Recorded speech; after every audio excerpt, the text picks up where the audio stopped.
Hi, welcome to another edition of our Thursday night's class. Tonight's class was sponsored by Malkiel Ben Stella, הקדוש שלנו, שהוא מצליח בכל מעשי ידיו, בריאות, פרנסה ושפע, בכל טוב סלע, אמן ואמן. I want to go back to last week's parasha as a little hakdama to what we're going to talk about for this week's parasha. And I wanted to say this last week already, but I ran out of time. So now we're going to fill in. And it works with the theme of tonight too.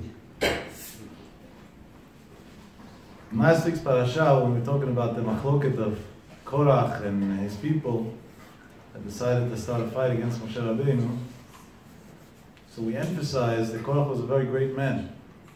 And not only was he a great man, the people that were with him were all great people, great Torah sages, great Talmidei Chachamim. And tens of thousands, probably hundreds of thousands of pages in the Rishonim and Achronim over the generations were written to explain how could it be that a great person would fall into such a pitfall. And last week we explained whatever we explained.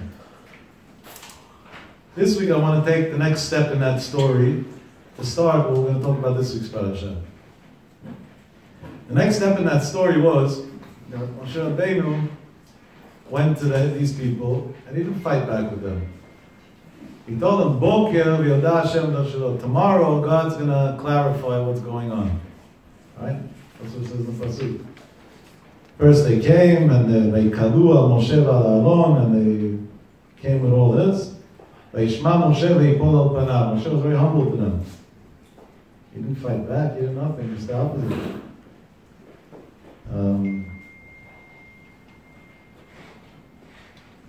Rashi says he did that because of machloket. He wanted to avoid that there should be any such thing. He went and answered them. Tomorrow morning, Hashem's going to show who's right and who's wrong in the story. And the obvious question that screams here is, why tomorrow morning? Why not right now? Why wait for tomorrow? What's tomorrow morning? That's question number one. Question number two. What ended up happening? The next day, they came with the Ketores and so on. And it seems like the situation went on in one way or the other. And then Moshe Rabbeinu said two prayers. Well, one thread and one prayer is more like it. The first thing was that Moshe Rabbeinu davened HaKadosh Baruch Hu, there shouldn't be, God shouldn't blame the whole Jewish nation for this. There should be a specific situation. He also prayed to God, Al tefen el minchatam, which there are a couple of explanations in Chazal, but one of the explanations means don't listen to their prayers. These people at this point became big Rishayim. What does it mean don't listen to their prayers? To understand that.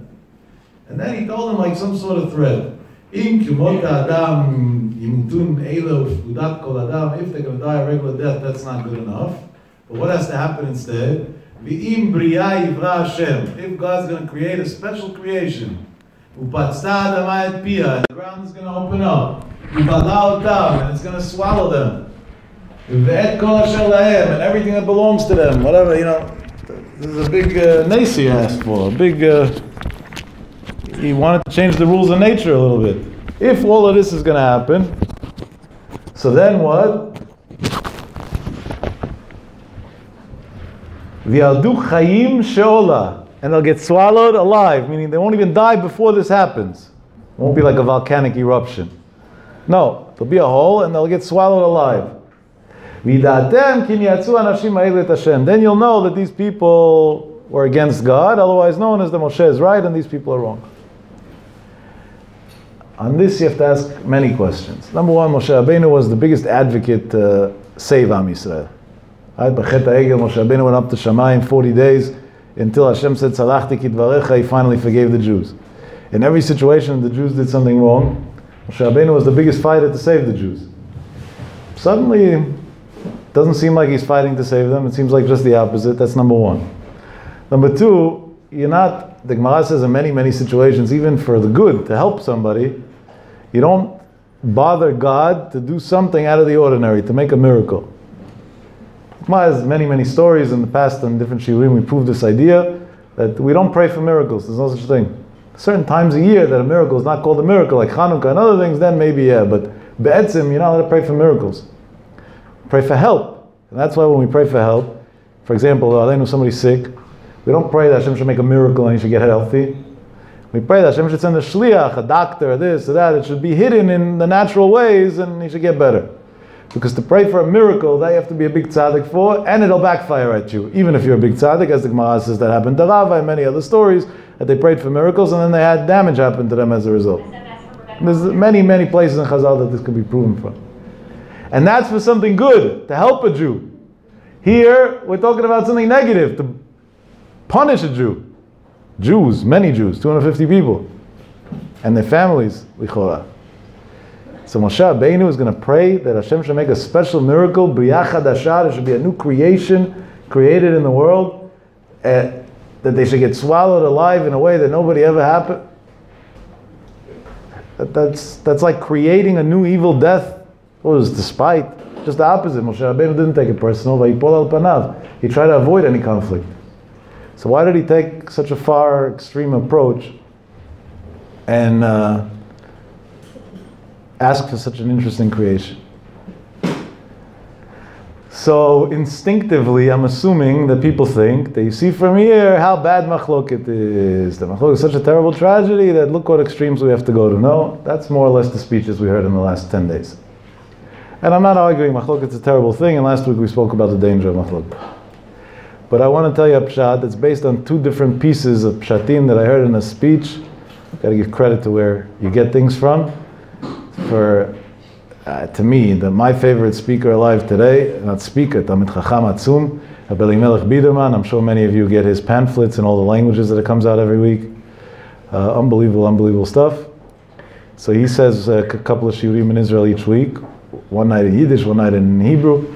And on the Yiddish speech last week, he asked these questions. He asked them as separate questions. He didn't connect them. And unfortunately, I don't remember, he quoted each question where it came from in the answer. I want to take the answers and blend them all into one thing over here. I think one question answers the other. Why did Moshe Rabbeinu tell him Boker? Tomorrow Hashem's going to tell you. You know why he told them Boker? Not because he was threatening them. Just the opposite. Even though these people came to fight with him. Even though these people shook up the emunah of Klal Yisrael. Until then, Moshe emet v'torato emet. Now they're challenging the foundations of faith. According, the Rambam writes, one of the 13 ikarei emunah is to believe that HaKadosh Baruch Hu gave the Torah through Moshe Rabbeinu.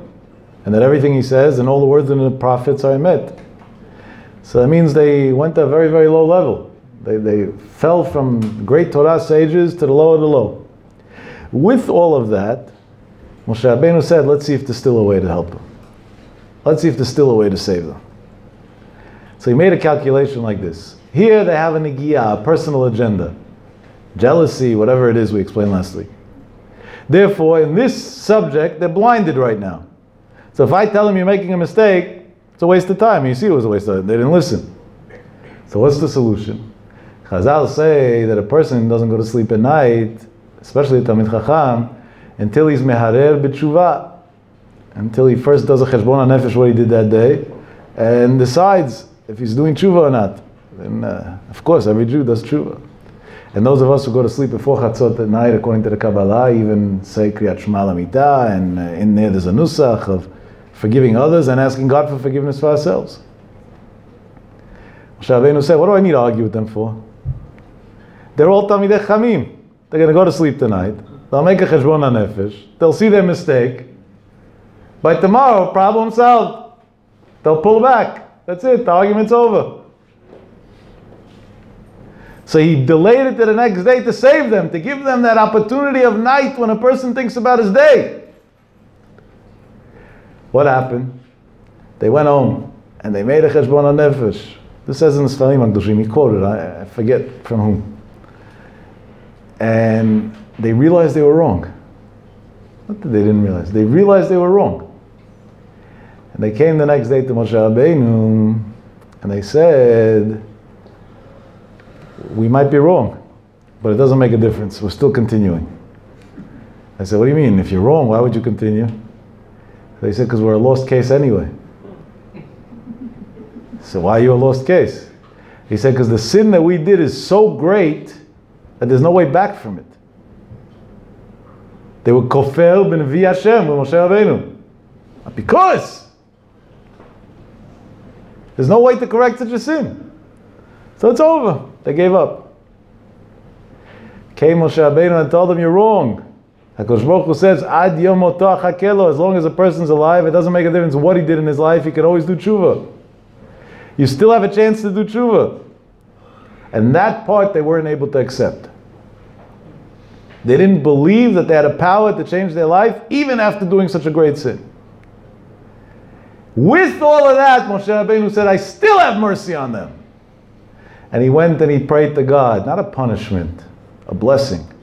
Ad yom moto achakelo. Until somebody dies, God waits for him. But once he dies, it's too late. People maybe come back to this world again or something like that, but at the moment, it's too late. He said, make a new creation in the world. Open the ground and let the ground swallow them alive. And if they're swallowed alive, that means they're still alive. They didn't die. And at least then, they'll still be able to do tshuva. Maybe then. Meaning he extended their time that they should still have a chance to do tshuva. And Chazal really said they didn't die. Many places in Chazal, but one place that clearly says that until today, when it comes, I think it's Rosh Chodesh, they come up to the surface of the ground, they say Moshe Emet, Torah Emet, V'anu Badaim.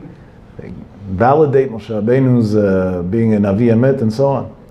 That means to a certain extent, HaKadosh Baruch Hu listened to Moshe Rabbeinu's prayer to give him an opportunity to do tshuva. And it goes more than that.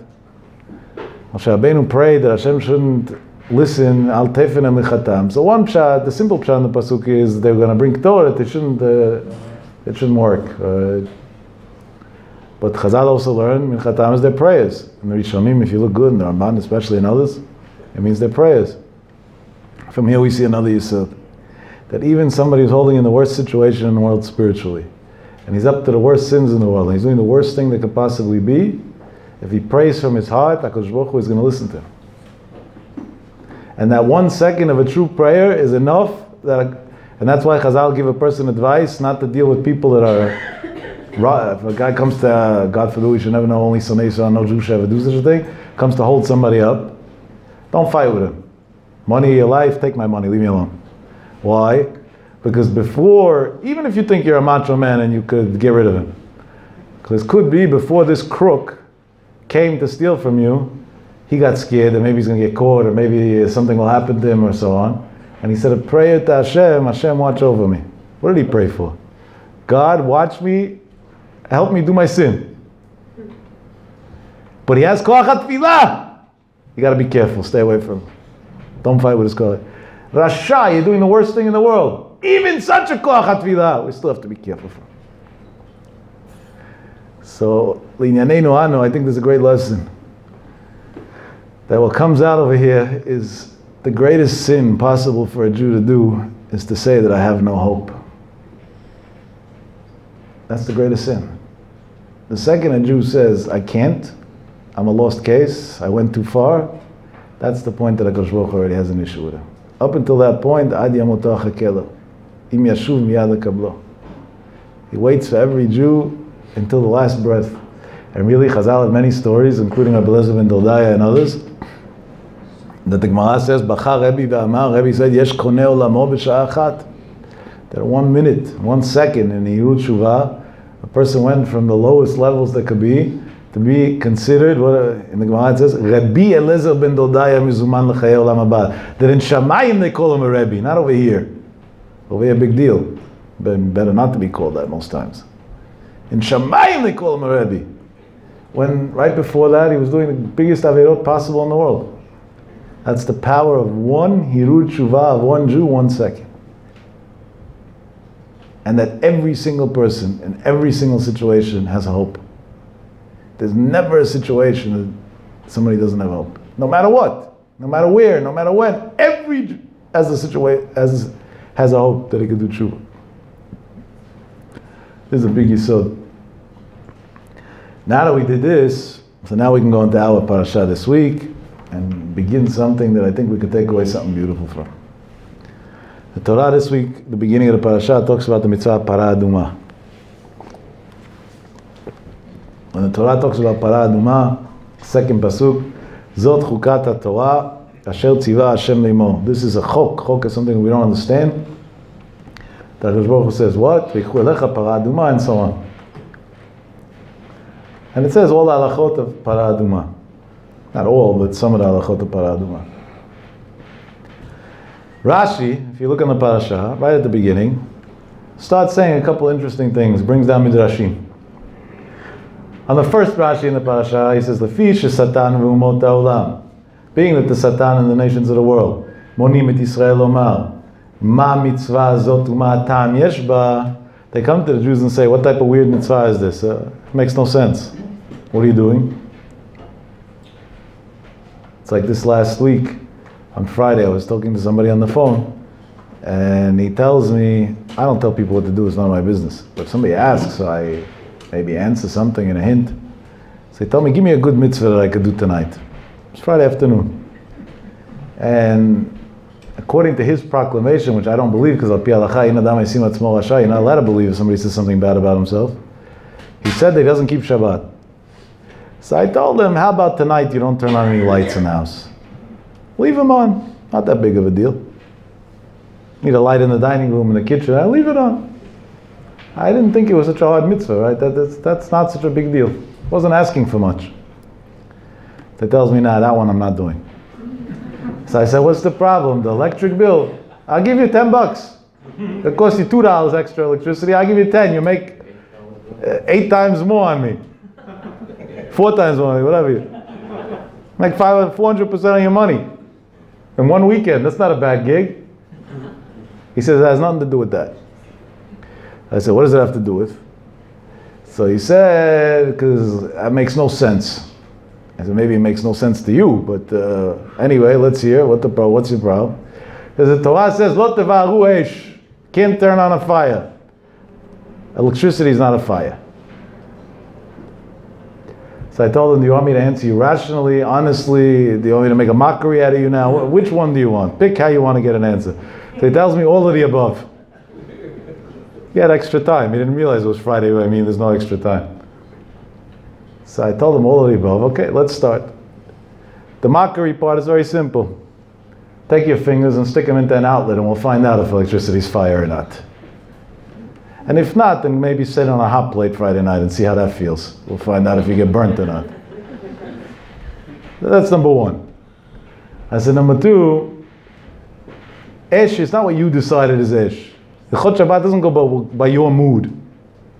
It's just the opposite. He says, no, Shabbat is to rest. He says, if I can't have the lights the way I want, I can't relax. It gets on my nerves.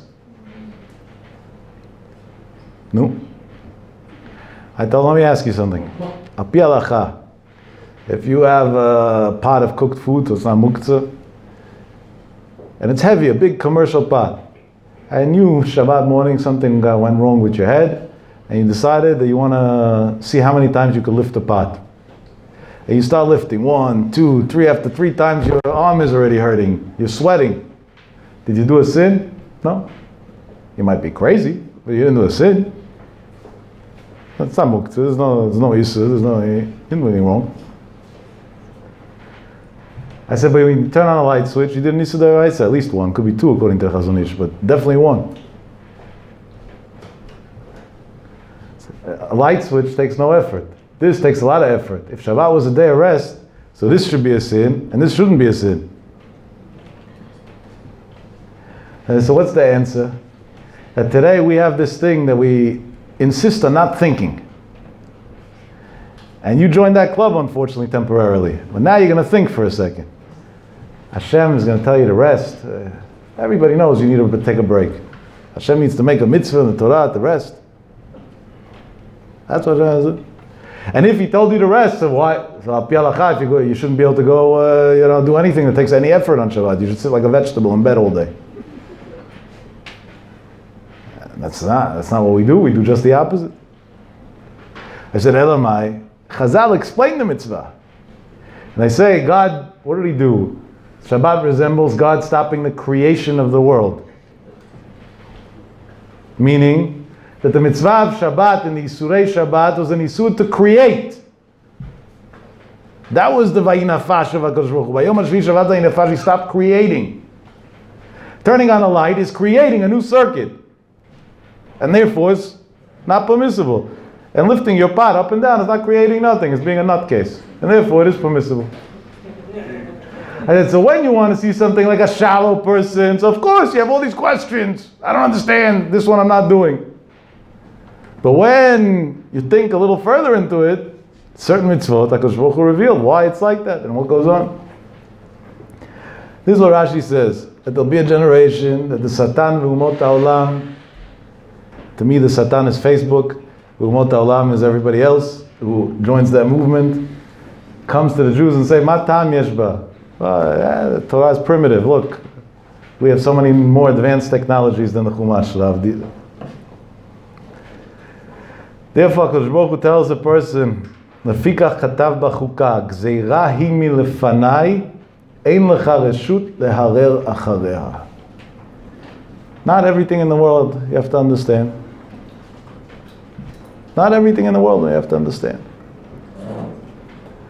Once somebody said, he has so many questions that there's nobody in this world alive that could answer him all the questions.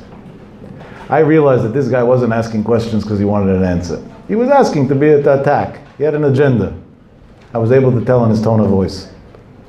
So with a big smile on my face, I gave him a big hug, and I said, you're right, nobody in this world could give you an answer. I agree with you, you're 100% right. But I want to help you.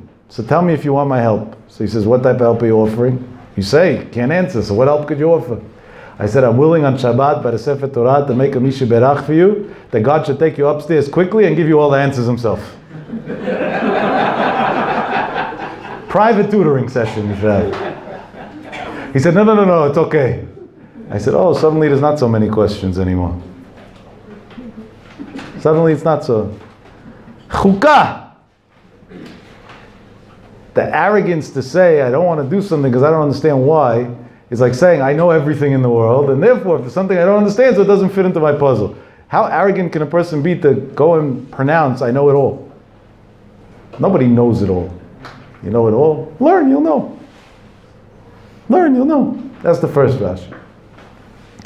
On this Rashi, we have to understand, but there's no extra word in the Midrash or in Rashi. Rashi quotes the Midrash, and he quotes the Midrash the way the Midrash says it, and it seems like it's extra, both in the Midrash and the way and Rashi quoting it that way. It goes over here double. Satan and Umot HaOlam. Okay, that we understand. That's factual. Two different entities that ask the question. But then it says, Ma mitzvah zot, what's this commandment? That's one part. Uma tam yesh ba, and what's the reason for it? If you say Ma mitzvah zot, what's this mitzvah? Ma tam yesh ba is included in that. It's the same thing. Why Ma mitzvah zot? What's this mitzvah? Uma tam yesh ba, and what's the reason behind this mitzvah? Same thing. If it's a mitzvah, you don't need a reason. And if there's a reason, it's a package deal. Why does the Midrash have to say that they ask two questions? And what's the answer? We give two answers also. Lefikach, so therefore it says chukah. Gzeirai milfanai. This is a law that has no explanation. It's a factual law. And then ein lecha reshut la'arer achrei. Therefore you're not allowed to ask questions. He already said, Gzerai milfanai. If it's Gzerai milfanai, you could be ma'arer all you want. There's no answer. Even Shlomo HaMelech, as it says in Midrash Shochar Tov, said, Amarti echakma v'hi rechoka mimeni. I said I was smart, meaning he understood the whole Torah and everything in the world. But when it came to Mitzvot Parah Adumah, he hit a dead end and he didn't know how to explain Parah Adumah. So what's this double Lashon? Why does it say twice? What's this double Lashon over here? This is a serious question. This is not my question. It's brought down in a sefer called Shar Bat Rabim on Chumash. It's 5 volumes, 7 wonderful, wonderful Sfarim on Chumash, Shabbat Rabim. He asked this question. And over there he has an answer.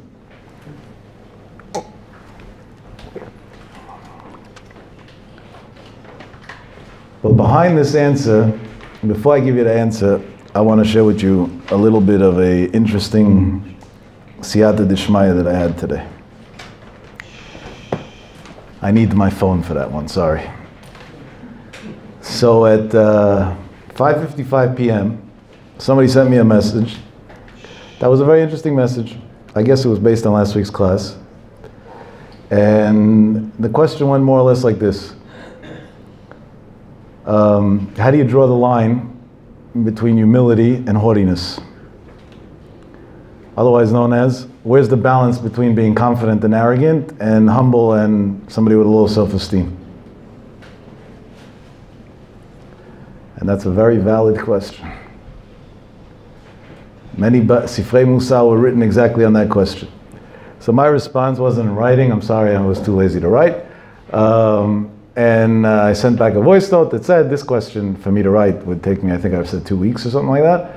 And therefore, or 2 days, one or the other. And therefore, I'd rather not write. We have one or two options. Either tonight by the class, I'll address it and then you'll have an answer. Or I can call whenever I have a chance and I'll give you an answer then. And the answer that came back was, if you could mention it in the class, it would be very nice, thank you. Maybe others could benefit from it too. That happened at 7:31 p.m. At 7:35 p.m., not even 5 minutes later, I was sitting in my mother-in-law's house. I got a Bukhari mother-in-law, the greatest blessing in the world. And I was being fed. Doesn't surprise anybody, right? What could be better than that? What a blessing. And no, I wasn't being fed cookies.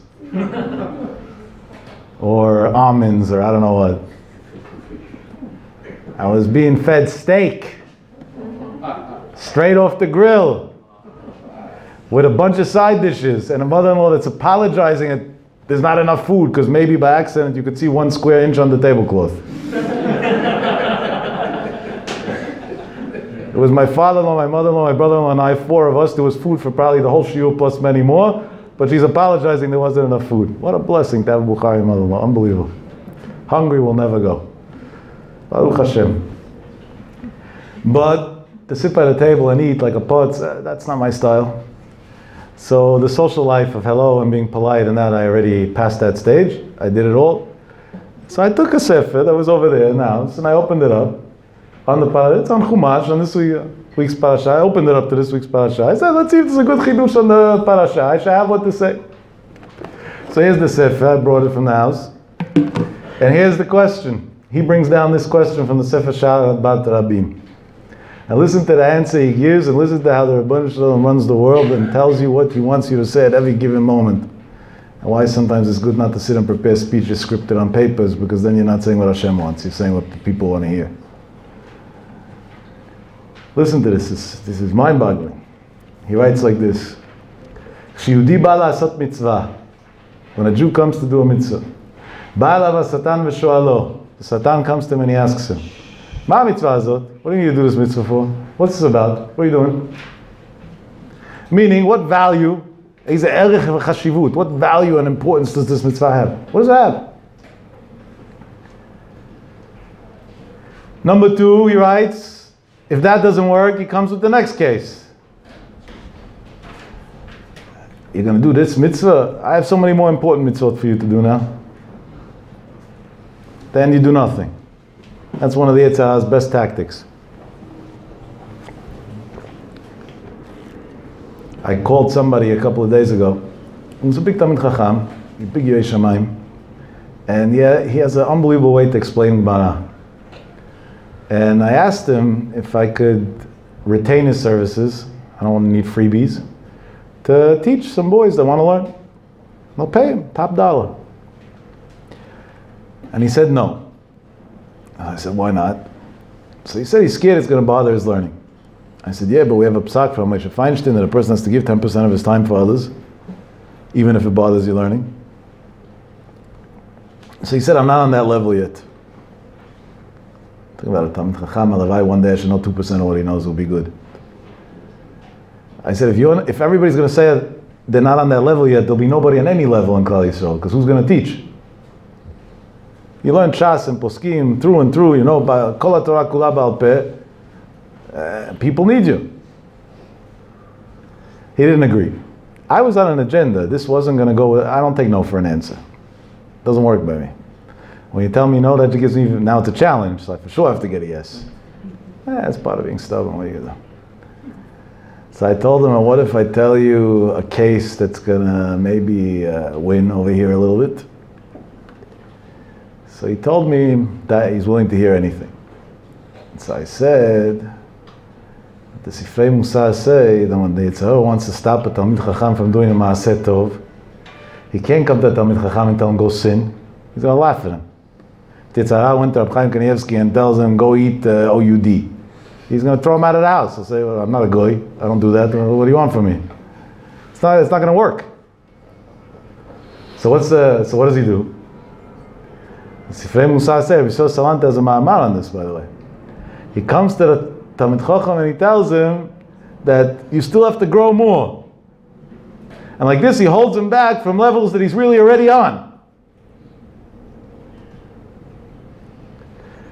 Rabbi Yisrael said this when it comes to certain learnings in Musar. I'm going to say it in a way that's more commercialized, because today people like Kabbalah and mystics and whatever. Us, until we finish Shas and Poskim, should not be learning Kabbalah of any sort. We should take a Kabbalah, not to learn Kabbalah. That would be a nice thing. Because it's a waste of time for us, and we're not on that level. You know, forget not on that level. It's not, what do we understand? To read a little bit Zohar, with knowing you don't understand it, and Chok L'Yisrael, that's a big mitzvah. It's Mitahel and Neshama and everything, that's great. But live in fantasies that you're praying with the kavanot when you don't even know the translation of the words. Who are you fooling? Other than yourself. But there are Talmidei Chachamim that do know all the kavanot and could pray like that. And sometimes they don't. How does the Yitzhak convince them not to pray on these high levels that they could pray? He tells them, for that you have to be very, very holy. You're not that holy yet. And then it stops the person to do it. Rabbi Yisrael says this about other things, about different things in Musar and whatever. I applied it to this because it's more commercialized in a way that we can understand. So I told this Talmid Chacham, I said, that's what's going on over here. You already filled yourself with Shas and Poskim, and you learn probably 18 hours a day. 17, 18, I don't know exactly, but at least that. Any hour that I'm awake and walked into the Beit Midrash, I always see him. I don't remember once in 21 years that I'm in Lakewood that I didn't see him in the Beit Midrash, and I mean that literally. At any hour, at any day, snowstorm, rain, cold, this, that, nothing makes a difference. 0, 0, 0, 0, 0. Obviously, it's not all his credit. I think 99% of the credit is his wife's. To learn like that means you have no husband. No husband. Not a zeichet husband. If you want to know how far it goes, this percent, and I'm not saying that this is right al pi halacha or whatever. Maybe for him it is, but for most people it's wrong al pi halacha. I came into the Beit Midrash. It wasn't. I saw him in the library. And I had a tough halakha question that I was trying to find the source for. And I knew this guy's like a computer, he knows everything about it. So I'll go to him and he'll tell me in 3 seconds, look, and this sefer, he'll find an answer. So when I went to him, he smiled to me and he said, I get a mazal tov. I said, no, I was happy, smachot, I like hearing. He said, no, what's the mazal tov? So he said, 3 hours ago my wife had a baby boy. I said, no, sha'at tova mutzlachat. I said, but b'mechilat kavodcha, I have 2 questions for you. So he said, what? I said, one is a halakha question that I'll ask you in a second. But the second is, what are you doing here? And he didn't answer. So then I went on to asking the halakha question, because I saw he doesn't want to answer me, I'm not going to force him. But then I got what was I assuming? He went with her to the hospital, she had the baby, he left, he came straight to yeshiva to learn, because that's him. When you go to the hospital, right, some of you have kids, and then everybody else at the right time should have kids, happy and healthy. They should grow up to eat them in the chamim also. We need some. You get one of these wristbands. It says your name and whatever. It's a security thing. Before the baby's released from the hospital, they match this wristband with that wristband. It's done for smart reasons. I saw he doesn't have one of those bracelets. So honestly, I thought maybe it's because of Beged Isha, he didn't want to wear a bracelet, so he took it off. Yeah, that's what I thought. So after I finished the halakha discussion with him that he helped me greatly with then, I told him, I said, Tzaddik, is there a problem with Beged Isha to wear the bracelet at the hospital? I wanted to see what he has to say. I thought maybe I learned something new. So he says, what bracelet? I said, what do you mean? When your wife has a baby, they put on a bracelet on the father. You're not the father? Well, what's going on over here? So he says, I wasn't in the hospital. So I said, what do you mean you weren't in the hospital? Shulchan Aruch, it says the husband's allowed to be mechalel Shabbat to go with his wife because the wife needs the husband in the hospital. He said, my wife went into labor. I told her, let's go. And I was going to go get into the car and drive with her and take her and make sure. And she told me, you're going to waste 12 hours of learning now, at least. I'm at the beginning of my contractions. There's no reason for you to come. And a few hours later, my brother-in-law came in and said, my sister said that I should tell you she had a baby boy, so there's no reason to come. Baruch Hashem, everything's fine. Since I didn't make it to the hospital yet. I said, so what about now? You want me to take you? He says, no, now the kids went, so she has who to be with. At night, I'll go already.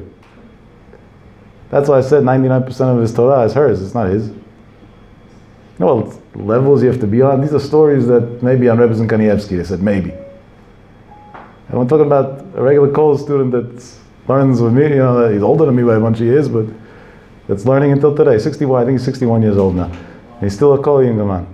Halavai and all of us, which are being Kol at 61, happy and healthy. Halavai. Anyway, this is a musag. So I told him, look what the Yetzirah is doing to you. You already know Kol HaTorah Kula. You learn 17, 18 hours a day. Hashem gave you a special gift that you're able to explain in a way. Not everybody can explain Gemara. You could be a huge Talmid Chacham, but to give over is a gift. Some people get it, some people don't. Most people actually don't get it. Most Gemara Shiurim that we listen to online or whatever, it's very hard to understand them. Certain people, Hashem gave them a special gift that they know how to simplify things in such a way that everybody can understand it. So the Yetzirah is petrified. Because now we got 15, 20 boys that are dying to learn, and they didn't really learn much in their life, and your power of explanation is going to get them hooked, and they'll never leave the Gemara afterwards. But he's not going to come and tell you, don't teach them. He's going to tell you, you're not on that level yet, you still have to learn more. I said, so he's fooling you. A Talmid Chacham like you to fall in that trap? Can't be. You know what his answer was? What time do I have to start? That's all.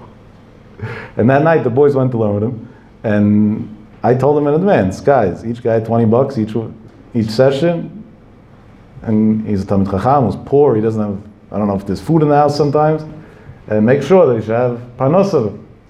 When they came to give him an envelope, he started yelling at them. He gave them a whole shiur afterwards, they told me, for like 45 extra minutes. He was going to learn with them only for an hour. He says, 45 more minutes he gave us a shiur with all the poskim and the whole shas or whatever, how you're not allowed to turn the Torah into something to make money on and whatever, and no way in the world. And he said, he threw us out, what do we do now? I said, don't worry, I have a solution. We're going to give it to maybe as a baby gift or something. We'll figure out a way. As a wedding gift for one of the kids he's marrying off soon.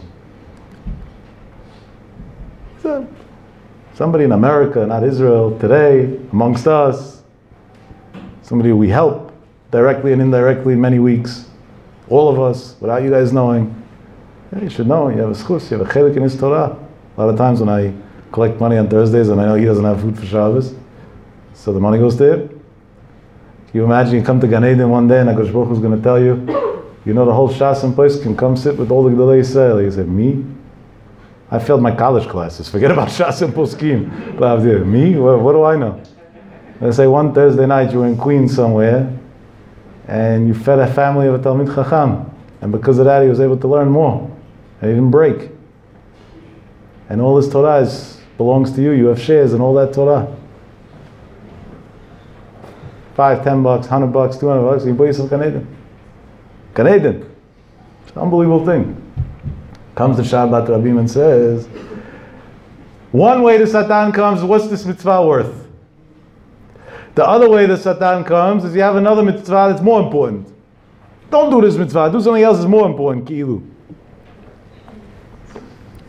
Then, what if he fails on both of those? And you tell him, Satan, you're old and stupid, I don't listen to your advice, leave me alone. And you go anyway and you do the mitzvah. He still doesn't give up.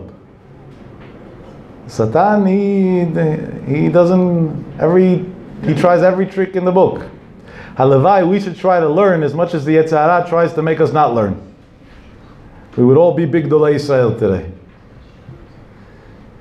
If we would try to learn as much as the Yetzer Hara tries to make us not learn, we would all be big, big Talmidei Chachamim today. It's a very famous story, I'm sure everybody knows, from the Chofetz Chaim Zitzal, that one day he said about himself, otherwise it would be asur to say such a story. That one morning it was very freezing outside, he was an old man, and he got up to go to the yeshiva to pray, and the Yetzer Hara came to him and told him, you're already old, and outside it's very cold, it's pikuach nefesh, you can get sick. Maybe stay in bed a little longer, the sun will come out more, it'll get warmer in the room, outside, it'll be less dangerous, and then go. And the Chofetz Chaim said about himself, it would be a sin to say this if the Chofetz Chaim didn't say it, that he heard what the Yetzer Hara said. He's an old man. Pikuach nefesh, Hashem said, watch over your health. He said, and then he caught himself. He said, wait a second, Mr. Satan.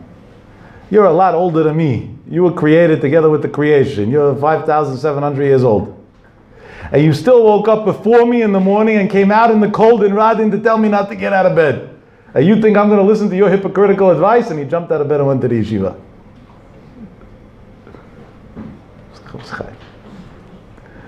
Satan doesn't give up. 5,000 years, he tries over and over and over. He keeps on tagging. He never gives up. There's never a day that he gives up. Okay, he tried to stop you from doing a mitzvah. He failed. You did it. Now what does he do? Come Chazal and say, he comes to a person and says, Ma ta'am yesh ba? This mitzvah that you did is such a hard mitzvah, it's impossible. If you did it, you're a Chasidah Kadisha, you're the holy of the holiest. And then what? The person goes and becomes an arrogant egoist. And at that point, what's left? Nothing. It's like somebody who didn't go to yeshiva high school giving speeches. I never learned. He doesn't know outside Rashi and Tosafos on. Never finished Shas, and he's going to give speeches. What speeches? Go learn for 30, 40 years. Then we'll talk. Go learn 20 years, 10 years, something. It's the Atzat HaYetzer. It comes from the Satan, from the Sita Acha. Takes a guy, lets him do a little mitzvah, feel good about himself, and now he's already Rash Kebag. He thinks of himself, you know what I did? You know what a mitzvah I just did? I'm amazing. Another classic example. All our tzedakot and chasadim really should protect Klal Yisrael. Right? That's it's the second greatest protection that we have. Lo aleinu, we know many people that are not well and have many problems in life. So it's not doing its job. Why? This the Chofetz Chaim writes, not me. He says because people put their names on it. Every yeshiva building has a name. There's a name. It's not tzedakah at that point. It's just buying honor. It's just buying fame. That's all it is. And that's why tzedakah is supposed to be given hidden, without the trace. Because then there's a l'shem shamayim element to it already. One wealthy gentleman in Brooklyn gave me a good Musa speech last week. I went into him for, the usual mitzvahs. You guys see sometimes on the groups, on the broadcasts, a mitzvah like this, a mitzvah like that. I'm scared to send out every time I have one, because I would have to send 10 broadcasts a day. It is Shalom Nida, how many needs there are in Klal Yisrael, and Hashem should give us the health and the schus to make sure that we take care of each and every one. I see how far I could push the limit. So years ago I did it twice a year, now I'm pushing already once in 3 months, once in 2 months, but every day there's stories upon stories. So I have my groups of guys that they know me, and they're like, come whenever you want. You have an open door. You came an hour ago, come back an hour later if you need again. No worry, just come. So I went to one of these Bali Tzedakah. It was late at night also. I showed up by him, I told him, Tzaddik, I'm after Shir, I'm tired, I'm not feeling well. Everything together, I don't have the strength. I came to you just for one thing. Give me a check, leave it blank. I don't know how much I need exactly. It's going to be within this range. Tomorrow I got to take care of some problem, emergency for Talmud Chochem. And that's it. What did he do? He took out a checkbook, signed the check, wrote the date, left it blank, handed it to me, and said, please, tomorrow, call the office and tell the secretary the check number and the amount that you wrote, so she should know because of taxes or whatever the reason is. And he said, and if you need to go over the amount, it's okay, don't worry about it, just let me know how much. Fine. Well, I'm not talking about millions of dollars, but still. The Talmud Chochem that didn't pay tuition in 2 years and they're about to throw his kids out of school, $15,000, $20,000, pikuach nefesh. It could make a whole difference in his whole life and in his kids' lives forever. I did it. Friday, I called this Jew that I helped out and I told him, Tzaddik, I want to tell you something. There was a nice Jew. I'm not going to tell you who it is because he doesn't want it to be known. He gave me a check last night. He told me to take care of whatever the issue he spoke to me about yesterday is. It's all taken care of and it's prepaid until September. Don't worry about it. You're good to go. Go back to your learning. Stop worrying. Hashem's with you.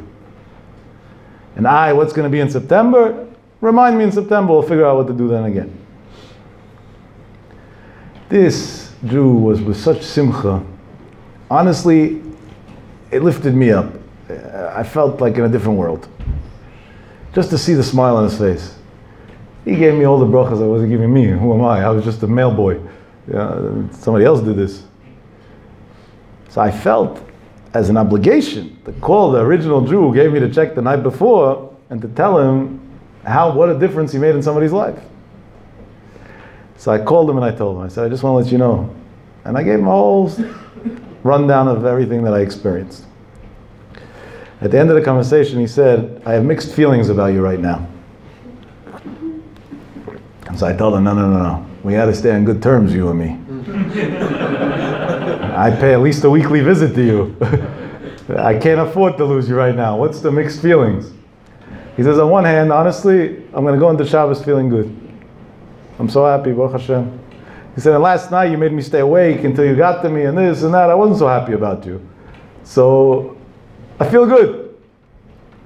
He said, on the other hand, but now I feel like a hero. I hope I didn't lose my mitzvah.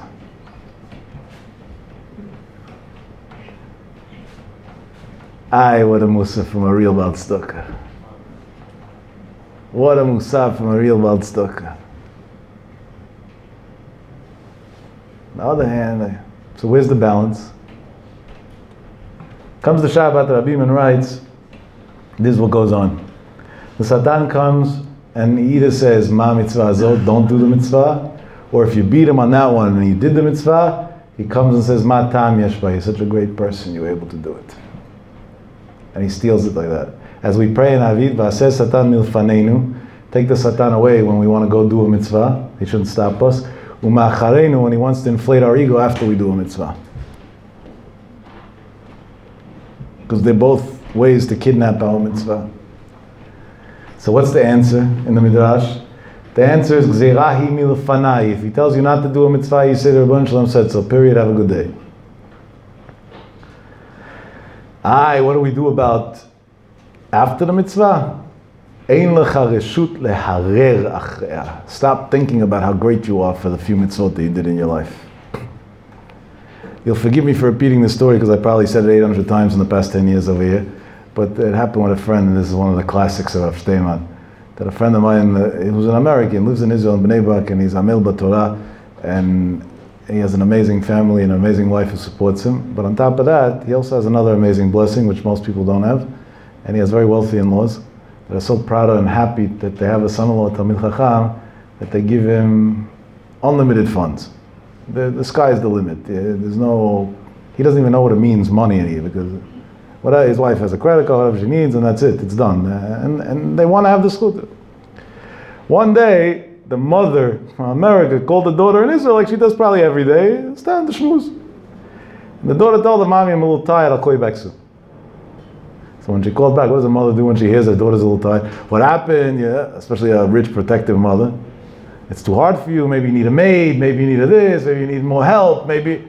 He says, no, Mommy, I'm fine, everything's fine. It's just I took a bus back from the shopping area where she went shopping for the groceries to the house, and the bus was packed, and the air conditioning didn't work, and I was carrying the bags. And I said, you called me the second I walked into the house. I needed 5 minutes just to catch my breath. 3 days later, this gentleman gets a knock on his door. A guy who identifies himself as a Toyota dealer in Israel, hands him a set of keys, a brand new Toyota Sienna, fully loaded. Your in-laws sent you a gift. So the daughter-in-law shouldn't have to take the bus anymore. He doesn't have a license. Rav Shach said not to get a license. But his wife, something else already. And he didn't want to take it. And he didn't want to take it because in Israel, I don't know if you know, but to drive a Toyota Sienna in Israel is like by us driving a Maybach Plus. Literally. Because the tax is so high and the prices are so, and the income's so low, it's not. So he's a Koil guy. His friends barely have food. And he's going to go driving a car of a rich man, his wife. He felt it's not nice, it's going to take their eyes out. So he was scared of Ayin Hara. So he told his wife, let's return the car. His wife said, no way, my parents support us. They gave this from the heart. It's a slap in the face. If somebody brings you a gift and you tell no thank you, you throw back at him, right? It feels terrible. Can't do it, they're going to get insulted. Later on, his wife admitted she also wanted the car, but that was a separate story already. That's not what she told her husband at the time. So what do couples that have Yirat Shamayim do when they have a dilemma or a disagreement? They go ask the Torah. So the agreement was he was going to go into Rav Shteiman, he was a student of Rav Shteiman, and he was going to ask the Rosh Yeshiva what to do, and whatever Rav Shteiman says, that's what he's going to do. He went into Rav Shteiman. And he told me over the story himself. Baruch Hashem, later on I see that a lot of magazines heard the story of my speeches and printed it all over.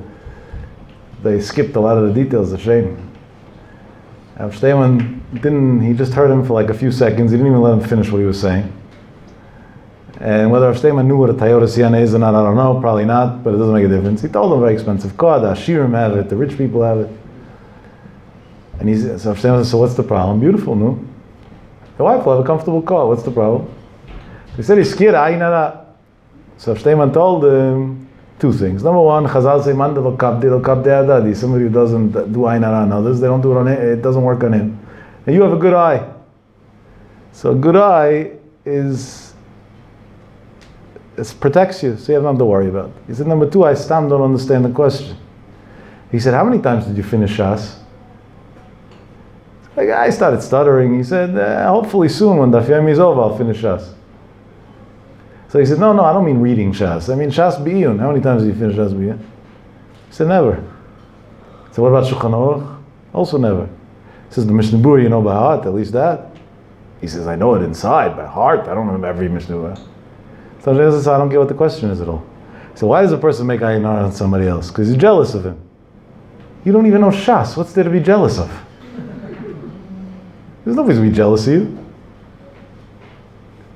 And that was Psak Halacha. That was Psak Halacha. You don't even. What's there to be jealous of? So now how do we find the balance? That was exactly the question we were asked. On one hand, Chazal say, Chayav Adam Lomar B'chol Yom B'shvili Nivra Olam. A person has to say every day, the whole world was created only for me. On the other hand, the Torah clearly says, Ta'avat Hashem Kol Gvar Lev. Hashem hates, he's disgusted by people that are arrogant. It doesn't say that about the worst Rishayim. About these people, it does say it. On one hand, the person has to feel pride in everything he does. If he doesn't feel pride in what he does, what's going to be? Be a depressed soul. On the other hand, we just said,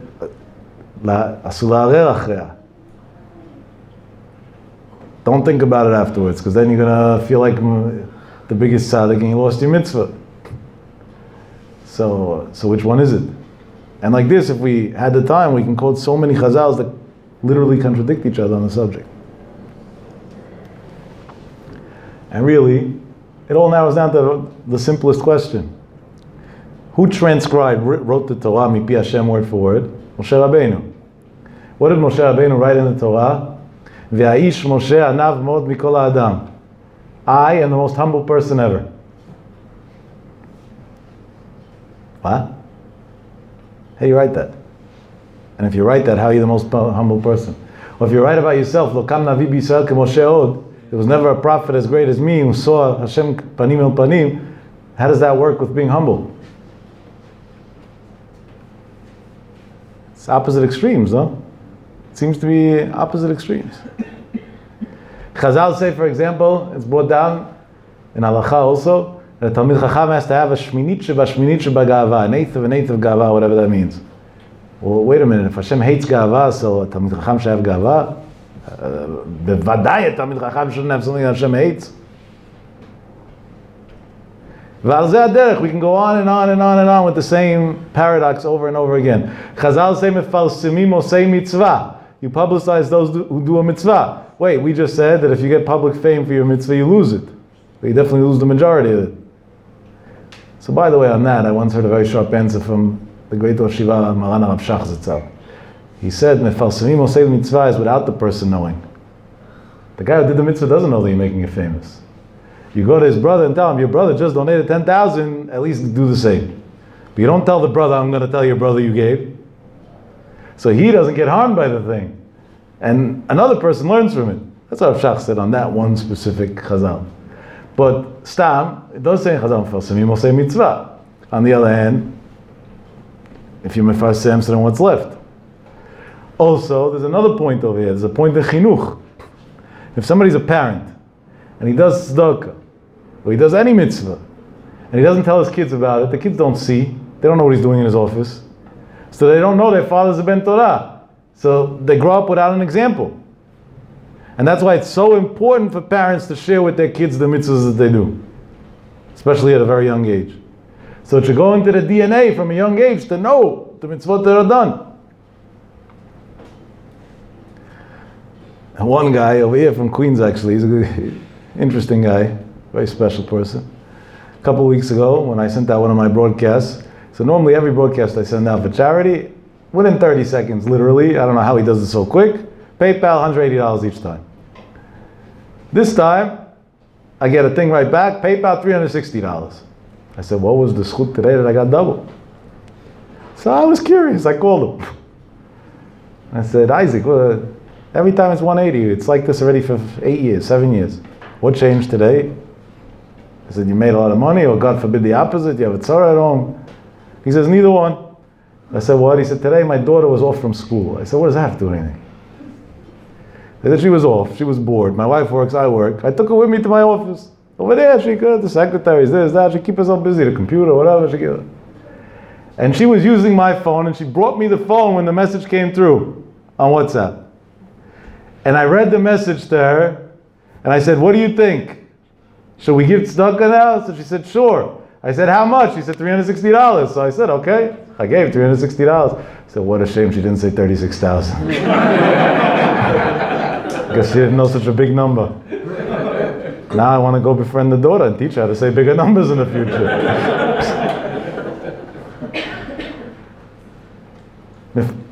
What a smart chinuch that was, but that he showed his daughter live. Otherwise, how is she ever going to know? The father gets stuck a day and night. She doesn't know. She has no idea. If a guy learns all day, but he doesn't tell his kids that he's learning, or he never learns at home, or they have no idea. To them, my dad does nothing. What does he do? I don't know.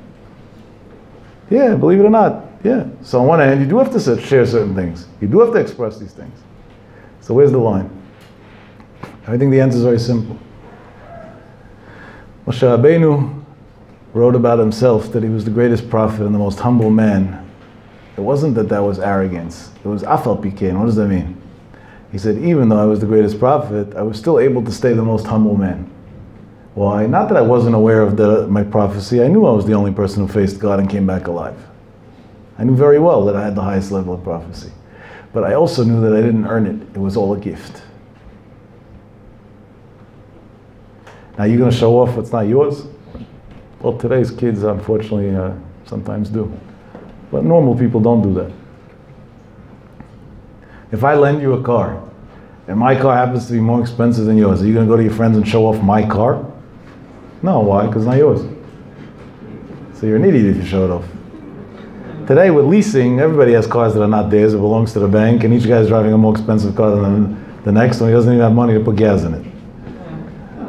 Yeah, that's what leasing did to the world. That's the corrupt American society. But be'etzim, a normal person, he's going to show without it.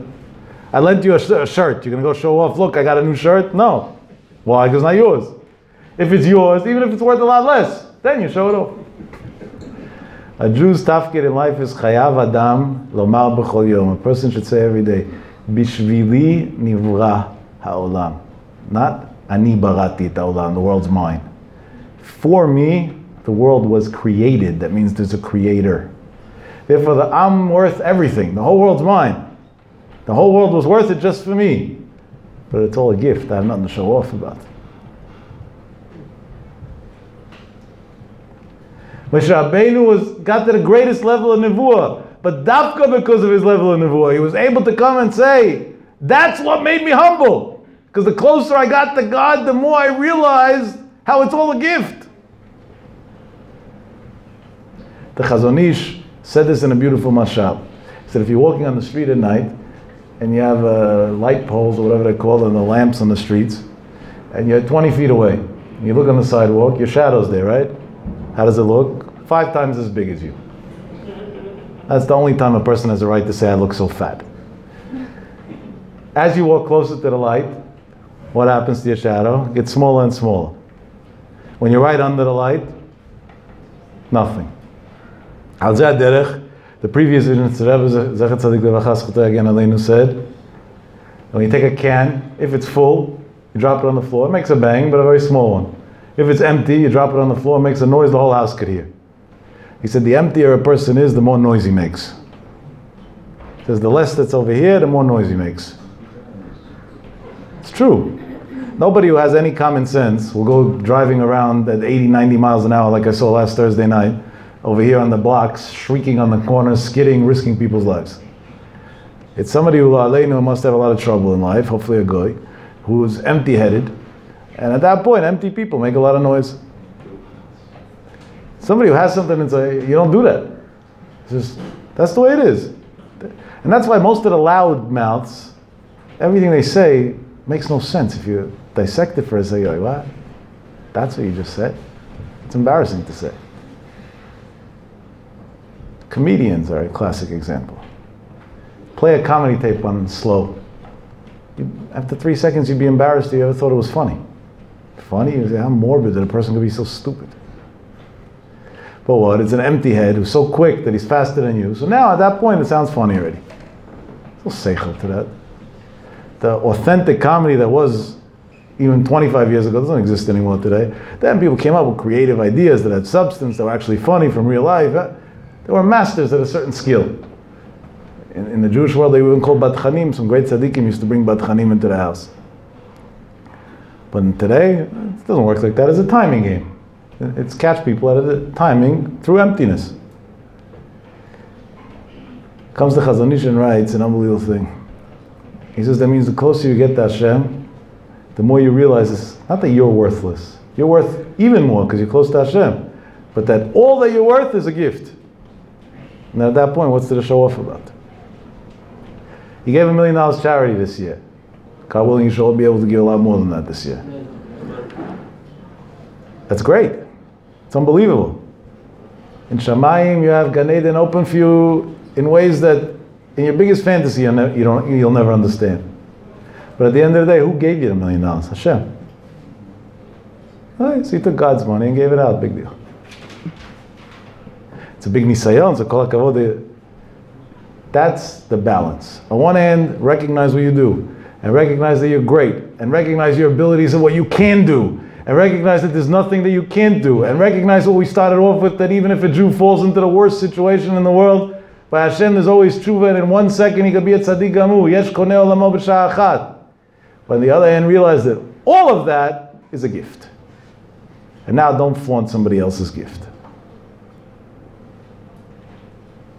The Zohar writes about an Adam HaShalem, who's a perfect man, and there's all this different descriptions there. I'm not saying I understand much in Zohar, but if we translate the words literally, part of the descriptions are physical looks. Chazal talk about different people. Esther HaMalkah, Sarah Imeinu, different women that were called Nashim Yefeifiyot Sheba'olam. Chazal would waste words on making a materialistic thing into such a big issue. What's the answer? The answer is very simple. Dafka. Because Baruch Hu wanted to show that even the materialistic part of your life, it's also a gift for me. I also gave it to you.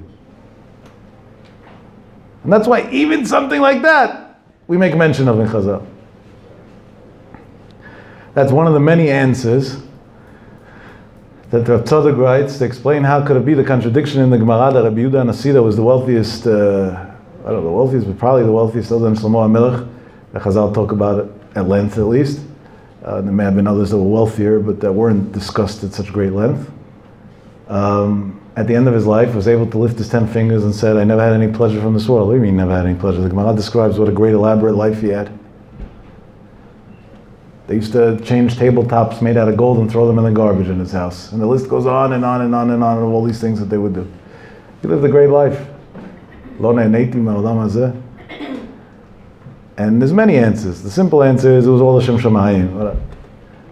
But one of Rav Tzadok's many answers on this subject is Lo ne'neiti. It wasn't mine.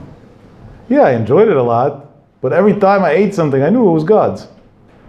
Every time I spent money, I knew it was God's. Every time I did anything, I knew it was God's. Every time I learned Torah, I knew Hashem gave me the brain, and that's why I'm able to learn Torah.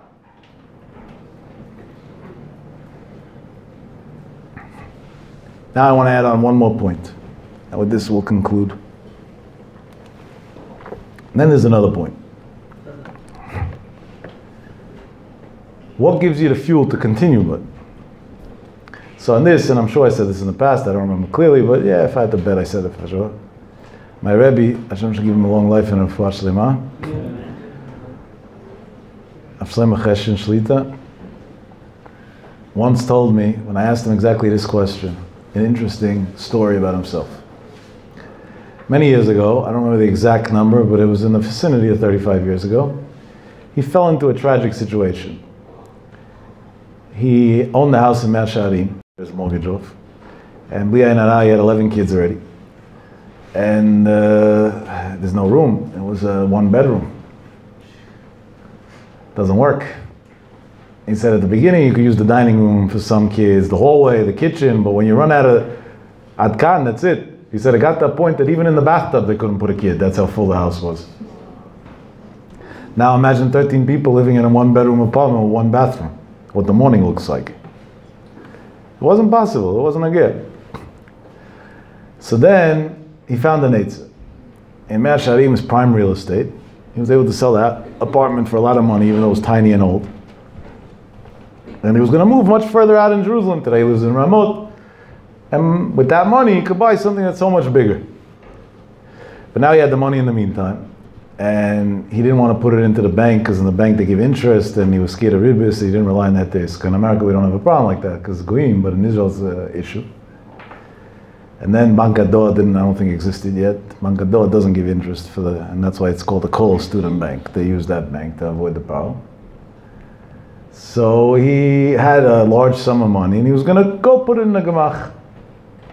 He was standing on line by the gemach, and a guy came to him and told him, Shlomo, what do you need a loan? I'll give you a loan. He says, no, just the opposite. I have money. I just sold my apartment, and I have to wait a few months till this other apartment that I'm buying is going to be ready.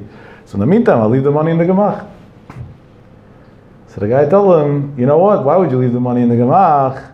I have an investment fund. You leave it by me, I'll put it in an investment, whatever. You'll have extra money. You'll be able to buy furniture also for the new house. And it's not ribbis, because it's an investment. It's not a loan, it's an investment. He heard, he was a naive guy, and he gave him a fortune of money.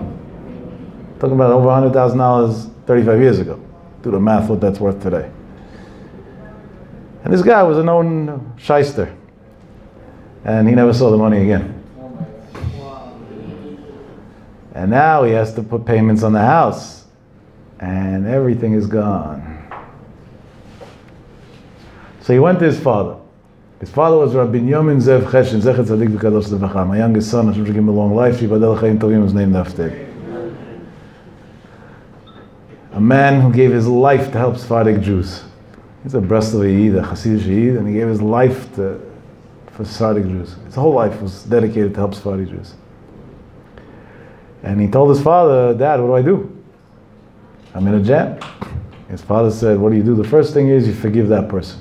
So you shouldn't come back to the world because of you. And the second thing is you go to America and you ask for help. In Israel, nobody has money like that to help you. In America, there's rich people. Maybe they'll help you. They'll feel bad for you. So here's a guy who had the money, had everything. Can you imagine what a hit that is? Who had to come to America to fundraise, to schnorr for himself, to fundraise for himself, because his whole life was just destroyed by some lowlife. And that's how he got to America the first time.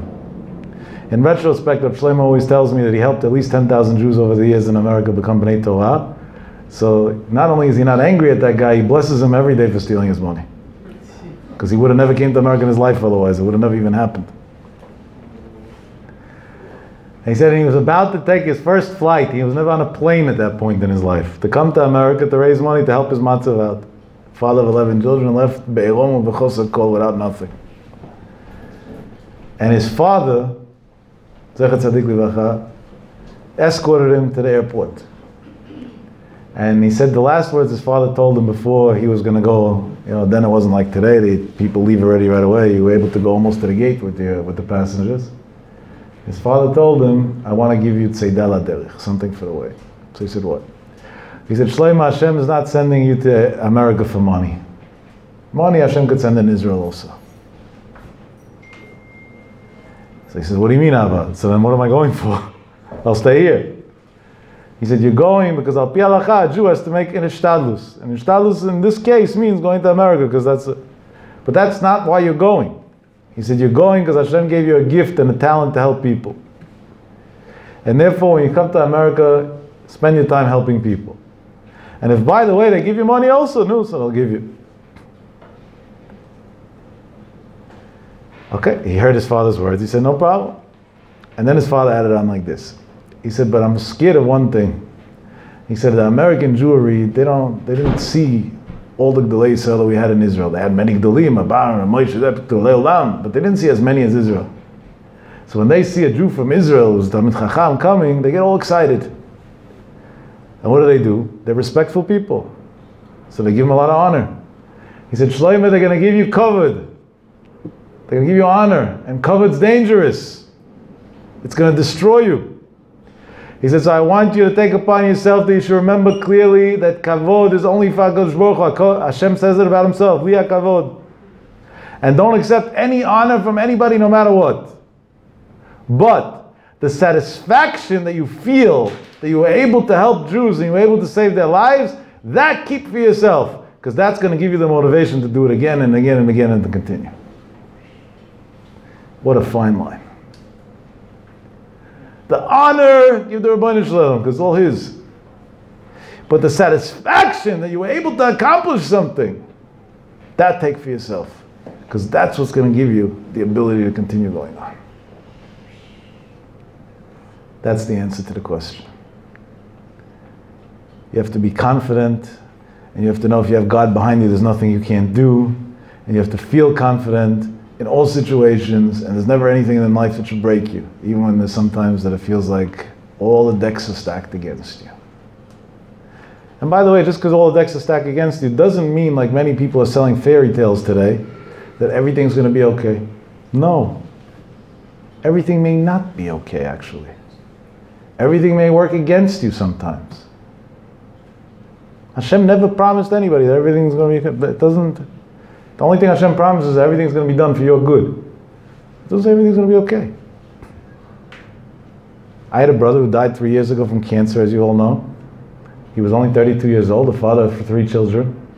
Massive Talmid Chacham, a person who learned Shas in his young 32 years, tens of times probably, 10 times that we know of, but probably much, much more.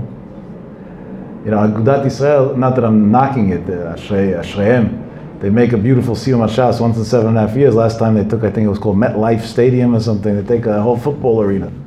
My brothers itself used to make a Siyum HaShas in Satmar Shtibel in the morning on an after Shachris with some sponge cake and seltzer that the Gabbai would sponsor. What's the difference? Some people don't learn Shas, so when they finally read through Shas, so they have to make a huge event because otherwise they'll never do it again. Other people, but them Shas was every 3 months, so big deal. Okay, so make a siyum, because al pi halacha you have to make a siyum, bring some sponge cake and go by. I remember a friend once coming to me one morning and telling me, I was in Satmar today, and I saw your brother making a siyum. A siyum is a big schut. To participate in a siyum HaSechel, a big, big schut. For men, women, for anybody. If you ever have an opportunity, not for the people that read, somebody who really learned, seriously, the Gemara, it's a big schut. It's mechapa an averot, it brings brocha, big, big schut. And the Chidah writes, especially to eat from the food of the siyum, assuming it's a good hechshe, it's a big, big, big thing. It helps the neshama in a big way, and it can also open up a lot of mazel for people. A lot of mazel for people. In many ways, many ways. People look for all these weird schools that don't exist. Here, Chazal say clearly. So he says, I see a brother making a siyum. A siyum is a schus. He says, even though I was rushing to get to the bus to go to Manhattan, I said, worst case, I'll miss the bus. 15 minutes later, there's another bus. But miss a siyum, can't miss a siyum. And my brother used to speak very quickly. It was very hard to understand him. He would almost mumble his words. He made the siyum, he said Kaddish, they had some sponge cake, whatever. He took his l'chaim and he left. He said, then I came back to town and I saw him again by Mincha. So I went, I told him, I'm sorry I didn't say Mazel Tov this morning by the siyum, I was in a rush and whatever. But by the way, I couldn't really understand what you were saying there. There was a lot of people also and that.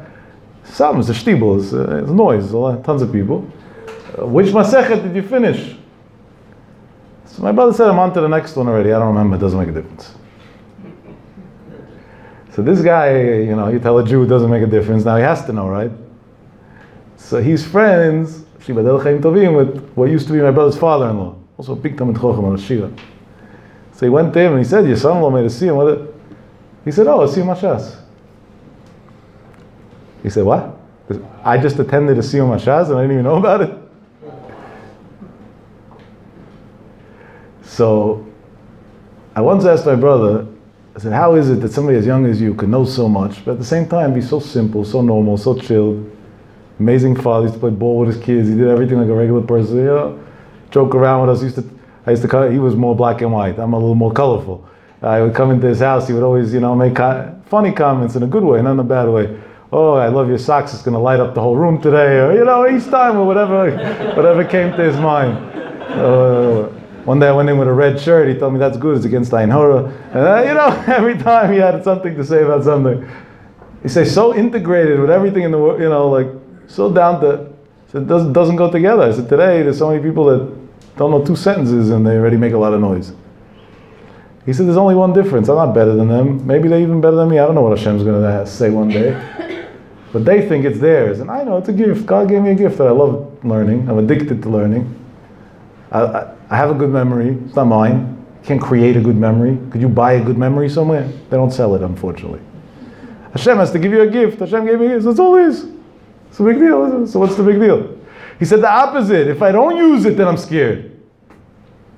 And if you want to know how far it went, it was Sofia Ma'av. It was a few months before he passed away. His body was... there was no body already. Hashem Yerachim. The whole thing was tumors. Should only that. Should be on Sanei Israel, all these problems from now on. Terrible, terrible situation he was in. And the pain was unbearable.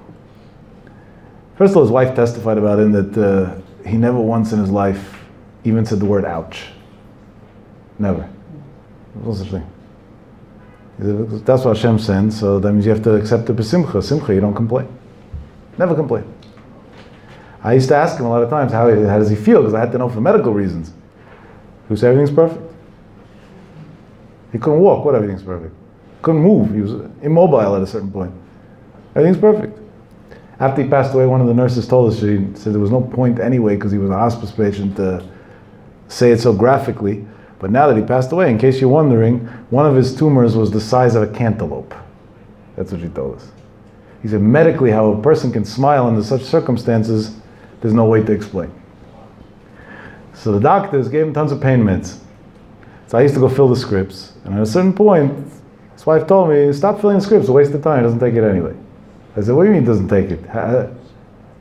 So I thought maybe he's scared of opiates, this, that. So I went to tell him, in his situation, this is the right thing.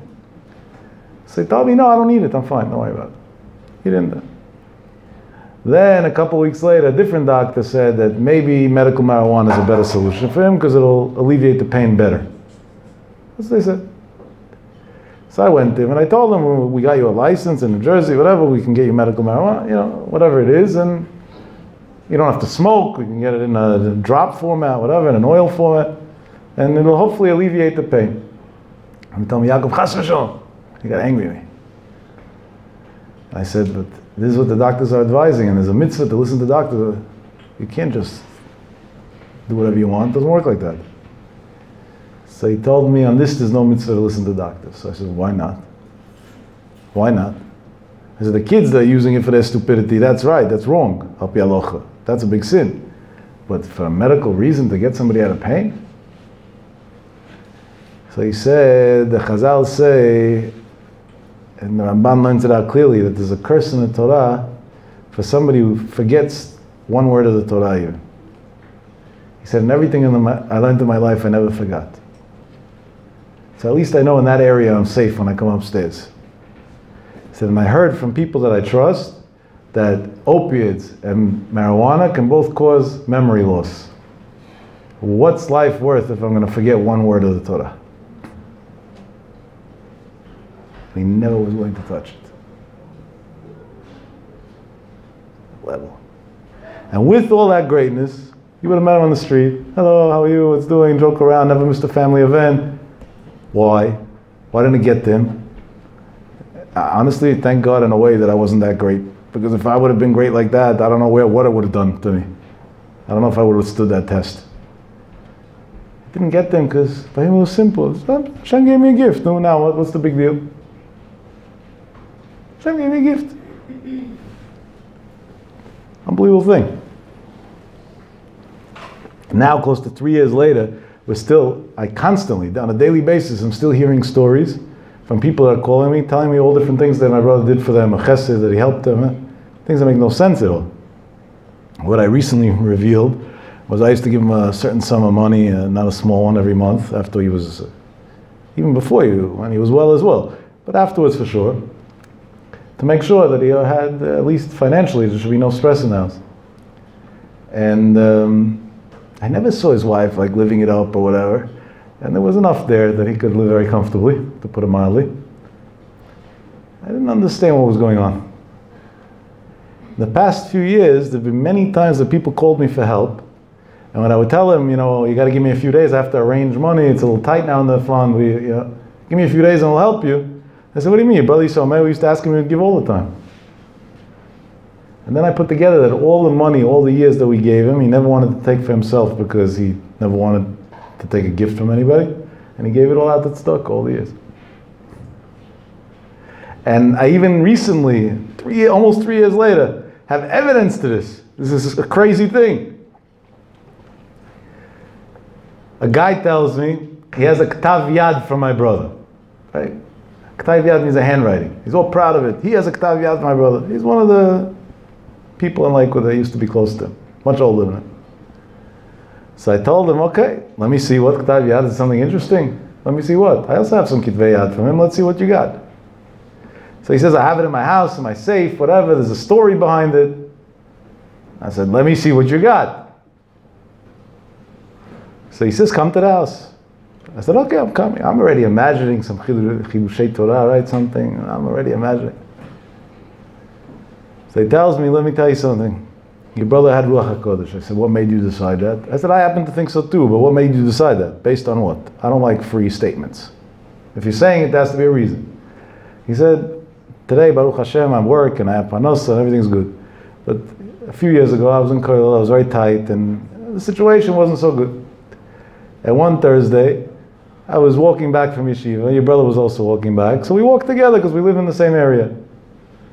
And your brother takes out an envelope and he hands it to me. And he says, you're probably tight for Shabbos. Here, you should have what you need. Don't worry about it. And he said, it said on the envelope, L'chvod Shabbat Kodesh. So he has a story, right? This is what he's telling me of Ruach HaKodesh. How did my brother know that he doesn't have? Big deal. They all don't have. That's why I don't buy the Ruach HaKodesh part, at least from that. And he has a story of a ksav yad. He saved the envelope. He said, I knew he wasn't well, and that I saved the envelope. It meant so much to me, how he cared about me, that. And that's the ksav yad. I said, can I see it? He said, sure. He gives me the envelope. I tell him, I want to burst your bubble so badly now. So he says, what? I said, let me show you something. And I take a piece of paper, and I write the Chvod Shabbat Kodesh. I say, match the handwriting. A couple hours before that, I went to yeshiva and I gave him an envelope. I didn't want him to feel like I'm giving him charity. So each time I would write something, Mazel Tov of Simchas, each time something else. And he didn't even look what was inside. He didn't care. And let me tell you, it wasn't $1,000 in there. It was a lot more. And he just took the envelope sealed as is and gave it to this guy without blinking. So on one hand, I bursted your bubble. You don't have a ksav yad, I'm sorry. But on the other hand, I just taught you what it means to be great. I said, you got a sealed envelope. He had no idea what's in there. And it wasn't thin either. So he had some idea what was in there. And he didn't even, nothing. He doesn't know you. He knows you a little bit from yeshiva, but simple. But all that hidden and never take credit. And when somebody tried to say thank you ever, he would run away from it to such a crazy way. Not because he was so humble. No. Because he felt it was a lie and he was a man of truth. He said, what are you thanking me for what Hashem gave me? Thank God for what he gave. That's it. What does that have to do with me? I just happen to be the middleman right now. Why are you coming to me? He felt it was dishonest. So I used to ask him back, so how do you tell me thank you then? I'd give him a ride, anything, open the door for anything. He would say thank you. I said, how do you tell? You, we can't say thank you to, because all from Hashem. So I'm also a messenger from Hashem. So he tells me, you shouldn't be accepting the thank you, but I, me being a mensch, have to say thank you when somebody does me a favor. He said, you should plug your ears, you shouldn't hear it. But I have to be a mensch and say what I have to say. There you got the balance too. Sometimes in life people come through for you. Unfortunately, it doesn't happen often, but it does exist once in a while. You have a real friend. And you owe them hakarat tov. And you have to express it. And you have to say thank you, and you have to show gratitude for the rest of your life. The Gemara says, if one time, one person opened the door for you, you owe him your life. That's it. Shlomo Zalman Auerbach at the end of his life never let the boys open doors for him. He said, because he doesn't know if he has enough years in his life to live to pay back the favor of opening the door. So he can't allow anybody to help him. But if you were the one who was the giver of the favor at that point, don't be arrogant. Hashem gave you a gift. You have hands, you're younger, you're healthier, you're able to open the door. The other person who's not well, he can't open the door. Don't. And that's the difference between being confident and believing in yourself and knowing that God got your back and that everything's okay. But at the same time knowing not everything might end up the way you think will be okay. No, it actually might end up very different than that. Very, very different than that. Why? Because Yesh Borei L'Olam, and he has a plan. And sometimes his plan is what you want it to be, and sometimes his plan is what's good for you, and it's exactly what you don't want it to be. And which day should you be happier on? Honestly, you should be happier on the day that you daven and you didn't get what you want. Because if you daven and you got what you wanted, so now you think that you live in some fantasy, that davening is a magic trick. I prayed and I got it, and now you have a miracle story, and you could be famous. But if you prayed and you didn't get it, and anyway you prayed the next day, so then you're an unsung hero. I heard by a dinner of Atzela of Lakewood on a recording, I wasn't there live, Rabbi Y.Y. Jacobson, who always has great things to say, and always, amazing. He said a very interesting thing, which I think we should take to heart. Oh wow, I didn't realize how late it is, I'm sorry, please all forgive me. Whew, this was a bad one. If I would have seen the time, you got to take the clock from there and put it there next week. You might be safer that way. I didn't realize. So you're all unsung heroes tonight. Wow. Ashreichem. Okay, I gotta end with this, but anyway. He says the Atzela guy that does it, and I'm a big fan of Atzela, a big supporter of Atzela. Not the ones that do lights and sirens and make noise. The ones that actually take care of people. I'm talking about the ones that are 40 and older and serious and established. Meaning, whoever doesn't want to be on Atzela and is on Atzela, those are my heroes in life. Because they're doing it for the right reasons. And a big supporter. Any Atzela organization all over the world that calls, come speak, I go, I drop my work, I'll drop anything, I'll go for them, I'll do anything for them at all times. These are people who do amazing things. And most of them have no life. Guys, his way of describing it is the guy was away a whole week at work, never seen his wife, his kids. His wife's hope the whole week is Friday night, right? They're going to come to at least then the family time. And 3 minutes into Shalom Aleichem, his radio goes off, somebody's in cardiac arrest, and boom, he's out of the house, and now she has to make kiddush for the kids alone. So he said an unbelievable thing there. Who's the one who deserves the thank you? The guy went running out, he got the drive, lights, sirens, this, that, he's great, he saved a life, but he got a lot of attention along the way. The family thanked him 10,000 times, that he saved their father, that he saved their mother, whatever it was. There's the poor wife who a whole week was waiting for her husband. And the one time she thought she would see him, she didn't see him. Does she ever get a thank you? She doesn't exist.